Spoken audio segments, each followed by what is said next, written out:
सोना वाले खुद राजा मोना वाले मन लाला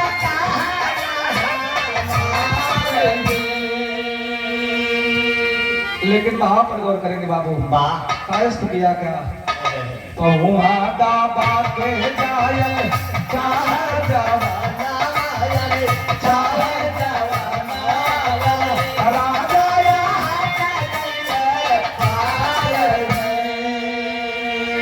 राजा को लगा कि हमारे कमरे से कोई जा रहा है तो राजा के दिमाग में संख्या क्या बनी यह सोच के राजा की रानी अपन सारा कहना उतर ले है हो न हो लुट्टी के गहनवा चुरावा जतबा बहारा जतबा बहारा दिहले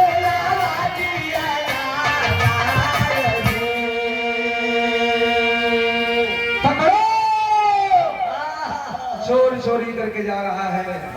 जब राजा की आवाज लगी है बाबू तो चारों तरफ से राजा के दरबार में सिपाही नाकाबंदी घेराबंदी कर दिए। जब नाकाबंदी की है तो कायस्थ पकड़ा गया। जब कायस्थ पकड़ा गया बच्चों तो राजा के सामने जब पेश किया गया तो राजा सवाल करते हैं अरे कायस्थ चोरी करने के लिए आया था? एक मित्र होकर के मित्र के घर में चोरी करता है शोभा नहीं देता। रोने लगा कायस्थ सरकार मैं चोरी के नजरिए से नहीं आया था, मैं चोरी करने के लिए नहीं आया था। अगर मैं सच्चाई बता दूंगा तो मैं पत्थर हो जाऊंगा और पत्थर से फिर अपने शरीर को प्राप्त कभी करूंगा सरकार जब आप अपने बेटे की बलि उस पत्थर पे करेंगे।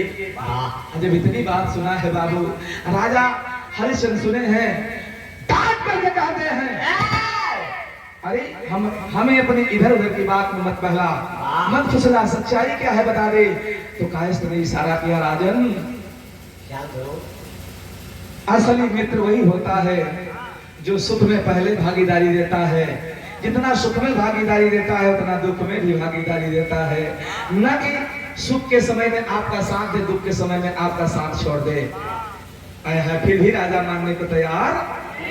तो कायस्थ कहता है राजन द्वार पूजा के समय हाथी बैठे थे आप उतार करके मैंने घोड़े पर क्यों बैठाया? क्योंकि आपके ऊपर काल की छाया थी। और याद करिए जा करके अपने सुहाग वाले कक्ष में देख लीजिए प्रत्यक्ष प्रमाण पा जाएंगे। कई टुकड़ों में काला नाक कटा हुआ पड़ा है। और इतना कहा बाबू कायस्थ तो पत्थर हो गया। राजा पलट करके अपने रूम में आते हैं देखते हैं कि अरे बाप रे बाप ये तो कायस्थ सच बोल दिया, कायस्थ ने सच कहा। हाय कायस्थ करके राजा पलटे हैं। जब राजा कायस्थ के पास पहुंचे तो कायस्थ तो पत्थर हो चुका था। अब पछताए हो जब चिड़िया चुन गई भैया हो। राजा रोने लगे मेरा मित्र मेरा कायस्थ मैं तुझे कैसे पालूं रे कायस्थ, मेरे पास कोई बेटा भी तो नहीं है। आखिरकार समय का इंतजार करने लगे। क्या चौरत कला बेटा अंतरा है